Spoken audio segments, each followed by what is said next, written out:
Spanish police released video of the arrest of Liberty Reserve founder Arthur Brodowski on charges of money laundering.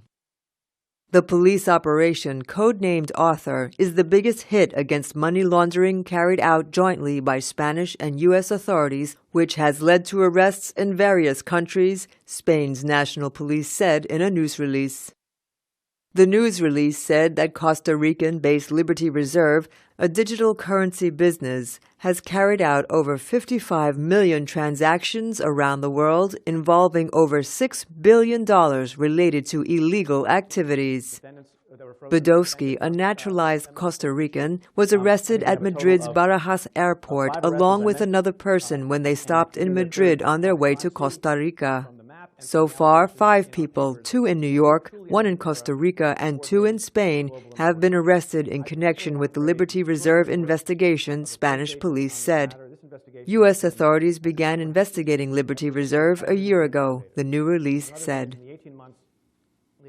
Joining me now from Atlanta's Greg Evans. He's a cybercrime consultant at hackerforhire.com. Greg, thanks for joining us. Let's talk about the victims first. What happens to their money? Is it just tough? Is it all gone? Well, the United States got that money. Who's going to come and claim it? I mean, once the United States seized the money and it's illegal money, they knew exactly once they shut down Liberty, this is going to be more income for the United States. So the money's not going back to the people. No one's going to come and claim the money. Now, you had a client apparently from Cyprus. He was blackmailed. He had to send money through Liberty Reserve. How did that work? Yes, I had a banker client who came to us because he was being extorted and blackmailed online, and he wanted us to find the person who did it, and we tracked him back to the Ukraine. But there was nothing we can do in time but go ahead and send the money. So when we thought we would be able to track them to send the money through banks or through PayPal, they wanted us to use Liberty Reserve. And that was the first time I've heard of Liberty Reserve. Over the years, though, I found that Liberty Reserve has not just been used for online transactions, but even human trafficking as well. So if somebody was selling another person. How does somebody like me not get caught by something that looks pretty legitimate? And how do you regulate it? Well, there's no way of regulating it. I mean, it's like regulating the internet. There's no way of actually regulating banking or outside of the United States. Every country has it, but there's no regulation on banks on the internet like that. So who would be in charge of that? And for you to be caught, it's like if you are a criminal, Liberty never asked who you really were. You're anonymous. So great for them, huh? If somebody dropped the dollar, on the ground and somebody came and picked it up, you don't know who that dollar belongs to, and that's how Liberty worked. So if you opened up an account under any name, including Barack Obama, that was your account. Okay. Where does it leave something like Bitcoin, that digital currency? Well, see, digital currency is getting bigger and bigger. From PayPal's, Bitcoins, and Liberty Reserves and all of those, there's going to be more and more of those popping up because more people who go online to shop, to pay their bills, they're going to not use their credit cards. They're going to be using these digital reserve places like the PayPal's who keeps the person anonymous. You can set up an account with PayPal right now and you don't have to give your social security number or even a real name if you think about it. But PayPal will try to verify other means to prove who you are via your bank account or your credit card. So there is some regulations there. But again, anyone can go to a store and buy a prepaid credit card and use any name that they like and set up with an account just with PayPal as well. Seriously dodgy, isn't it? Greg Evans, thanks for your time. Good to talk to you. Japanese police have arrested the head of the MtGox Bitcoin exchange, Mark Karpeles. This comes after a series of fraud allegations led to the exchange's spectacular collapse and hammered the digital currency's reputation. A spokesman for the Tokyo police says France-born Karpeles is suspected of manipulating data on the exchange's computer system in 2013 to create about $1 million. Japanese media say police are also investigating his possible involvement in the 2014 disappearance of nearly $390 million worth of bitcoins at current exchange rates. The global virtual currency community was shaken by the shuttering of MtGox. The firm froze withdrawals in early 2014. It said there was a bug in the software underpinning Bitcoins that allowed hackers to pilfer them.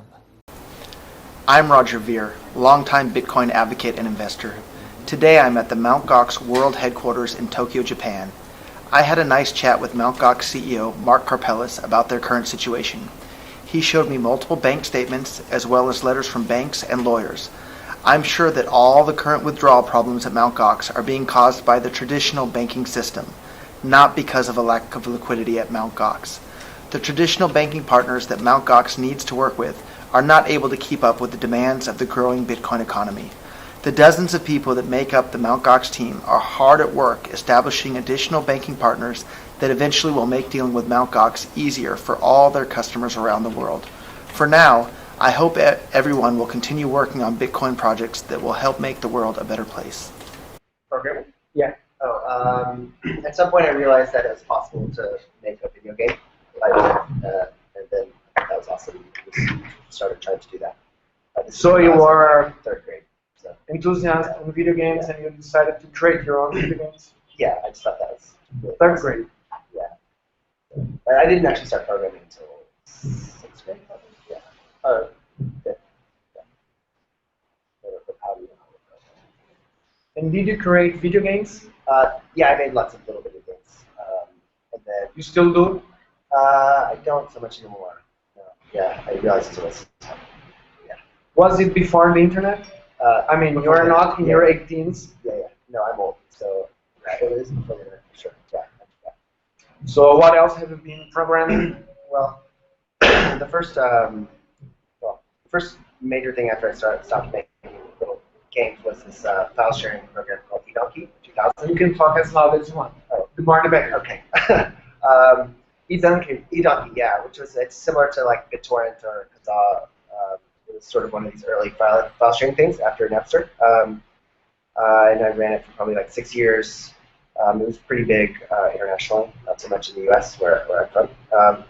And yeah, it was fun. But we eventually had to shut down because of the recording industry. They threatened to sue us, so we settled. Okay. They didn't sue you, they just threatened, Yeah. but it was enough for you guys. Yeah, at that point we were tired of it, wanted to do other things. So. You were like a bunch of co-founders? No, it was me originally, and then eventually I brought on a guy to help me with the business side of things. So. And it didn't become a business. Oh, it did. Yeah. It did? Yeah. You were ran it for making like money 6 on it? years. Yeah, we had like employees and stuff like that. Yeah, so it was really well. And did you bootstrap that or get funded? No, it was all bootstrap. Yeah. So eDonkey is gone. Donkey's gone. Yeah. And then I did an online game, which also didn't go so well. And then I did once I Did you learned. have players in Brazil for this game? Probably not. It's like similar to StarCraft. It's like StarCraft meets Magic the Gathering. So it's still my favorite game, but You still play it? I don't know. It's too painful. I haven't played it. But yeah. Why did you think it failed? Well, it's just really hard to. There's like thousands and thousands of games, and it's just really hard to stand out from the pack of them. Yeah, it's like the short answer. But yeah, so then after that, I learned about Bitcoin, like kind of as that was winding down, and thought it was just the most amazing idea. And then made. At that point, there was no real easy way to buy Bitcoins. There was no exchange, so I wanted to buy some. So I made an exchange. And that actually is MtGox, which is still the biggest Bitcoin exchange, I think, outside maybe some of the Chinese ones. You created that on your own, Yeah. and then it went well. What was the struggle? Yeah, no, it immediately took off, like, much faster than I thought it would. And then as I started, like, looking around to make it more legitimate, I realized that in the U.S. there's all these regulations you have to comply with. It was unclear whether I had to or not, but probably did, and there's a lot of like legal risk around this like money transmissions, which could be classified as. So it just wasn't worth the effort at that point because Bitcoin was still in its infancy. It was only like I think at the time I sold it, it was under $1 for Bitcoin. So it's still very early. So I was like, I just don't let somebody else deal with this. So I sold it to someone in Japan. Someone in Japan. Yeah. not intentional. Okay. So, We are not sure. naming that person. Mark Capellas. Okay. That's open. Yeah. Okay. He's still running it poorly, but it's still going. And It's still one of the most yeah, it's still the important biggest. the biggest. But only by thread. Like now, there's Bitstamp and BTCE are both like vying for #1. The Chinese ones I think there's a couple Chinese ones that are actually bigger. I think, but they pretty much only service Chinese customers. So You sold it and then you're enjoying vacations in Brazil, or something happened before? right. Well, then I started sort of an alternate. Well, I started another kind of math-based currency called Ripple. That I worked on. Math-based currency, Yeah, Cryptocurrency. cryptocurrency. cryptocurrency, which is so of the same type as Bitcoin. It has similar ideas. It's the protocol and the underlying algorithms are all different, but the idea is similar, like a fixed currency supply, a peer-to-peer network. That, no central issuer. It's all decentralized, and you can send it out to those like fundamental aspects of Bitcoin, which make it really powerful. They're all there, but the internals work differently. So. And how is it going? It's going okay. I left in the summer just due to like disagreements with the person I brought on to be CEO, and they're kind of I don't know, we'll see how it goes. So, Okay. yeah. So you just left it. Yeah. Okay. Like Brazilian summer or North American? Summer? North Okay. Some months. Okay. And let's hear a little bit about Joyce, please. Hello. So, what's your background? What have you done? Right. So my background is I was originally an attorney. Did mergers and acquisitions, venture capital financing. While I was an attorney, with a friend of mine who co-founded a site called Soompi, which became one of the largest Asian pop sites in English. So as the site was growing quite rapidly, we decided to move on to Soompi full time. I left the law firm. We raised money from SoftBank Ventures in Asia, and then did that company for a little while, and that was acquired in 2011 by a subsidiary of Korea Telecom. And then I went on and did a second startup with just focused more on mobile e-commerce. So I did a lot of work in the mobile space and kind of commerce APIs and whatnot. And then that company didn't do as well and wrapped up. And then most recently, earlier last year, summer, North American summer, I joined Freestyle Capital, which is an early stage venture capital fund based in San Francisco. It's a young fund, but we have some great exits already and some really well-performing companies in our portfolio. And it's been great. We're just, kind of looking for great companies to invest in, both here, both in the US and abroad. We'll look at good entrepreneurs wherever they are. It's great. Are you a venture partner? I'm a principal, so there's 3 of us on the investment side, and all 3 of us basically decide on our investments together. Have you invested in someone from Brazil? No, not from Brazil.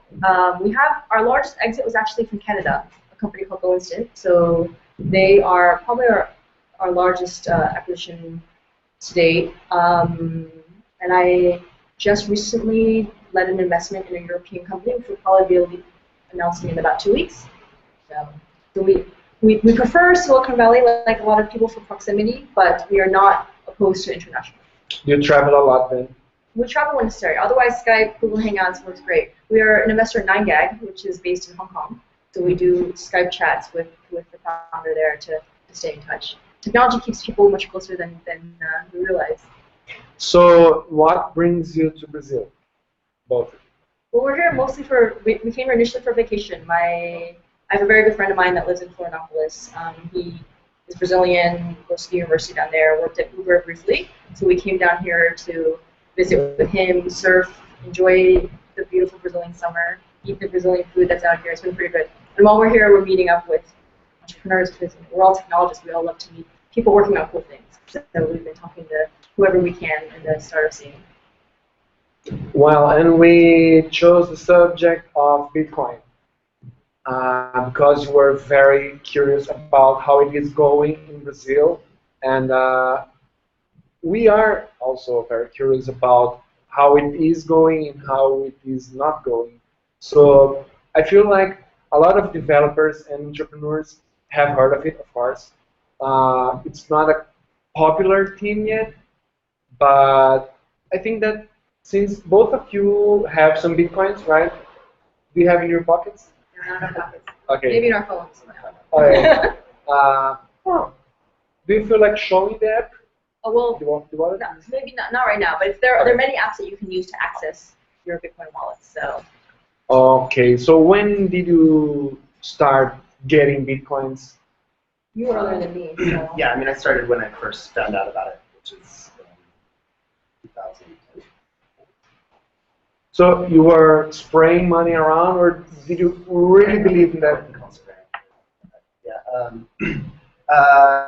Well, when I first found out about it, I wasn't, I thought it was an awesome idea. I wasn't sure that this was going to be the implementation I wanted. A lot of times with technology, like, the first social network was not Facebook. It was like Finster, which failed, and then MySpace, which failed, and now it's Facebook. So you don't know what the first thing. Well, the first thing is often not the thing that succeeds. So But Bitcoin is not the first digital currency. it's not right, but it's the first one that has all these properties, the things. The characteristics that it has. How many do you think there are today? Virtual currencies. It depends on what you. Tens. I think the standard charts list about 40 of them. So. And if you're talking about like altcoins of Bitcoin, then yeah, there's like 70 actually. So, There's a site that compares them all. I can't remember the URL now, but. We are going after it. coin markets. Yeah. And Bitcoin was not the first, but do you think it's the biggest now or the best? It's certainly the biggest. It's unclear. Does that make it the best, Well, or is it the biggest? From an investor perspective, it does make it one of the best from my point of view, because when we look at growth of companies and growth of economies, you need some type of network effect, and you need different companies willing to build services on top of it. And if you're a company that's looking to build services, you're looking for customers. So you want to go where there's the most customers, which is Bitcoin right now. There are more Bitcoin holders. It's like when Twitter opened their API, a lot of clients and Start to build everybody on top of it. using, yeah. Correct. yeah, so, I mean, it's like all of these currencies, like they have like some fundamental value just based on their protocol and what the system is. Like, there's Bitcoin that has certain parameters, and then like these altcoins have different parameters, and maybe those parameters are better, but that's only a small portion of the value of the actual currency. A lot of it has to do with the ecosystem around it, right? Like, so all the services that you build for on top of Bitcoin are like to interoperate with Bitcoin. What actually is more important than protocols. And I would also say at this stage of the market, it's not which altcoin is better than the other. It is which one is significantly better than our current system, which is regular money, and has enough usage that it can kind of get past that initial adoption phase. Because the adoption curve is usually the early adopters first before you get to mainstream, and the winner will be who gets past that hump into the mainstream.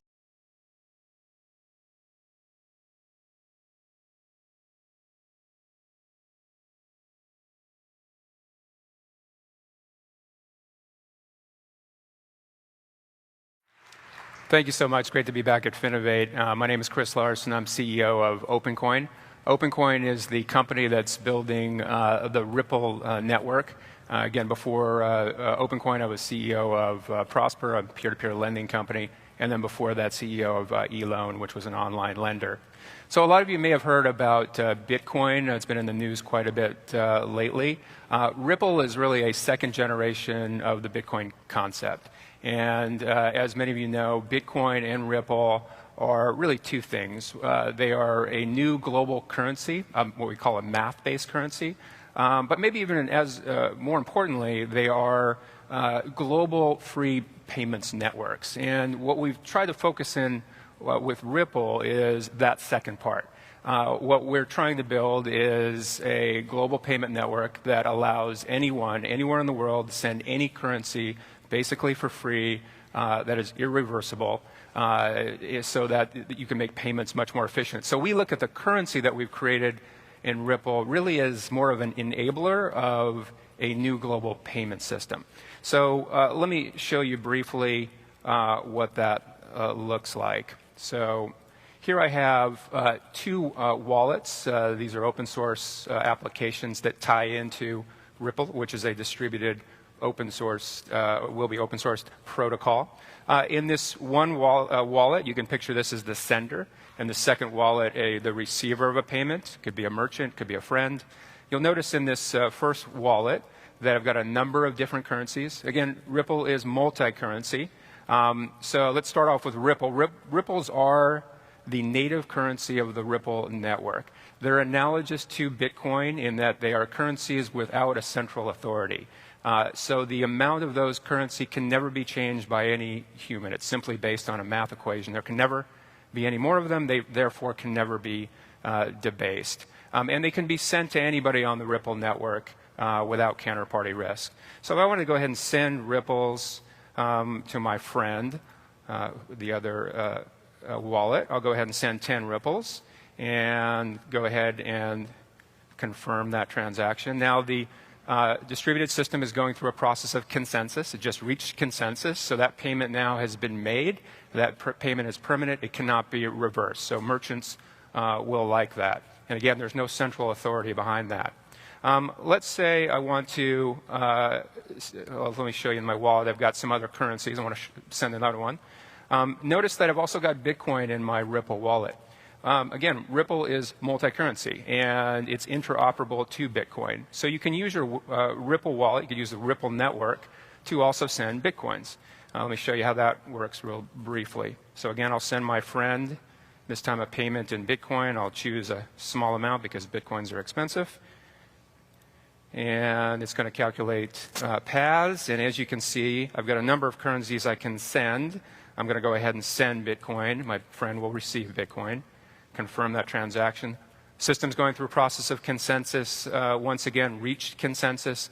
So what I just did basically is I sent Bitcoin off the Bitcoin blockchain. So instead of waiting 10 minutes that you must in the Bitcoin paradigm, I sent Bitcoins instantly.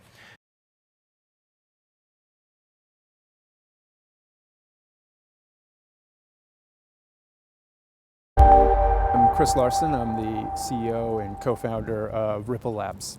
Ripple is really nothing more than a tool. It's a standard. It's a protocol. It's a way for all of these what are now disconnected networks to speak with each other and to exchange value with one another. And what happens then is that just like the Internet of Knowledge sort of released information used to be trapped in libraries and places we just couldn't get to it or we couldn't easily send around. Kind of the same thing we think is going to happen to, basically liquidity and money. I've got $1, it needs to become €1. Money gets trapped, it's not where it's needed, and what that does is it raises the costs of liquidity and foreign exchange for everybody. That's filters through consumers, to merchants, to banks, to corporations. When you get an interconnected world with value rails, suddenly now liquidity can get to where it's needed at the right time in a very competitive global marketplace for liquidity. And that's just a game changer. People can exchange value directly. Internet of Information is really about technology and about experimenting with new business models. And so the technology companies, the big four, have done very well at that. The Internet of Value, though, has to actually bring together a much more complex set of domains. It has to be sort of equal parts technology, sort of capital markets, and compliance and regulation. So you feel you kind of a tugging of those domains. Who's best at reconciling those domains? Banks. That's what they do. That's what they do. That is, they're systems integrators for those three core domains. So many corporations that operate globally. Luxembourg has a combination of a couple of really important things. First of all, they're very up to speed on the pros and the cons of new technologies. This is not about just a free-for-all, everything goes, but really kind of a very smart approach to which technologies are going to be part of this future, which technologies, need more time, and which technologies are not going to be constructive. Emerging areas, again, corporate treasury. We think Luxembourg does a great job of combining kind of those three core domains you need for fintech, obviously with capital, and obviously with regulation and compliance. And again, very important, not loose regulation, but regulation that's respected globally. We see in the Internet of Knowledge, most communication is between devices. The thing with Luxembourg is, in some ways, it's maybe the only or the perfect jurisdiction to keep a lot of different voices satisfied throughout the world. So where else are you going to find a place that's going to be accepted in Europe, the US, and in China?